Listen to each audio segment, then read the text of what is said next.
Assalamualaikum warahmatullahi wabarakatuh. Salam penyuluh hukum. Sahabatku sekalian, terkait dengan penyelesaian kasus atau tindak pidana yang dilakukan oleh anak melalui upaya diversi, ternyata dari beberapa kasus yang terjadi, pihak keluarga korban tidak mau diselesaikan dengan cara damai atau dengan cara diversi atau dengan cara musyawarah diversi.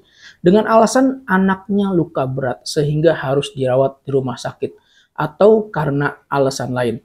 Nah, sahabatku sekalian, memang terkait dengan penyelesaian perkara anak melalui upaya diversi harus memenuhi syarat, yaitu ancaman tindak pidana yang diduga dilakukan anak tersebut diancam dengan pidana penjara di bawah 7 tahun dan bukan merupakan pengulangan tindak pidana.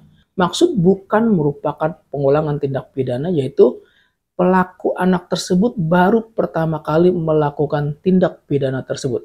Nah, terkait dengan orang tua anak korban yang tidak mau damai atau tidak mau diselesaikan dengan cara diversi ini bagaimana? Ya, memang di dalam pasal 9 ayat 2 Undang-Undang Nomor 11 Tahun 2012 tentang Sistem Peradilan Pidana Anak bahwa kesepakatan diversi memang harus mendapatkan persetujuan korban dan atau keluarga anak korban serta kesediaan anak dan keluarganya. Jadi memang penyelesaian melalui upaya diversi ini tidak lain adalah bagian dari musyawarah diversi atau bisa dikatakan diselesaikan dengan cara kekeluargaan atau damai. Nah, ketika orang tua anak korban tidak mau diselesaikan secara diversi atau tidak mau damai atau tidak melalui upaya diversi tapi tetap menuntut supaya anak yang menjadi pelaku dihukum, maka pada tahap penyelidikan ini bisa dibilang upaya diversi gagal atau kesepakatan diversi gagal. Lalu bagaimana selanjutnya? Selanjutnya adalah penyidik atau pihak kepolisian selaku penegak hukum wajib melanjutkan penyidikan dan melimpahkan perkara atau kasus tersebut ke penuntut umum dengan melampirkan berita acara diversi dan laporan penelitian kemasyarakatan. Ketentuan ini tercantum di dalam pasal 29 ayat 3 Undang-Undang Nomor 11 Tahun 2012 tentang Sistem Peradilan Pidana Anak.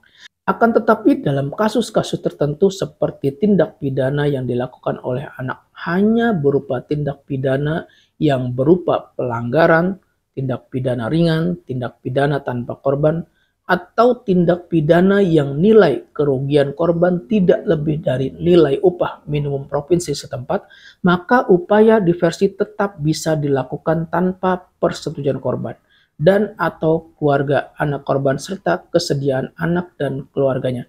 Ketentuan ini tercantum di dalam pasal 9 ayat 2 Undang-Undang Nomor 11 Tahun 2012 tentang Sistem Peradilan Pidana Anak. Jadi intinya adalah jika orang tua korban tidak setuju penyelesaian kasus anaknya dengan cara diversi atau dengan cara damai, maka proses hukum dilanjutkan. Tapi perlu diingat bahwa berdasarkan pasal 7 ayat 1, pada tingkat penyidikan, di tingkat kepolisian, penuntutan di kejaksaan, dan pemeriksaan perkara anak di pengadilan negeri wajib diupayakan diversi. Sahabatku sekalian, demikian yang saya sampaikan, semoga bermanfaat. Wassalamualaikum warahmatullahi wabarakatuh.